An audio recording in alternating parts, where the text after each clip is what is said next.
可创的新品分体爱丽丝键盘用上，初步感觉非常好，全铝合金材质，非常有分量，硅胶底座，稳如老狗，按键的声音、触感、阻尼、触发强度恰到好处，不会有我之前误触的问题。更可贵的是，它有2个臂，左手这个臂剪辑的时候做快捷键用，右手呢，我打字的时候喜欢用右手试试按这个臂键。就这一个功能，现在分体键盘很少会有，选择面就很窄，可创有这个我就很感动。灯光呢也不错，很漂亮。这里收纳发射器、接收器啊，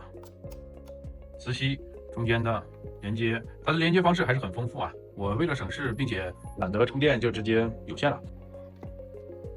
看一下有3个模式，它这个逻辑跟很多的键盘的逻辑连接逻辑还是不一样的。非常 nice。唯一的美中不足呢，就是它没有实体的音量调节旋钮按键，这个就还需要快捷键去调音量，这个稍微有一点点，不符合我个人的偏好，但整体上还是很满意的。那有这个键盘以后呢，就可以把它分比较开，办公打字的时候呢，肩膀就是打开的状态，不用含胸去打字，这就比较舒服。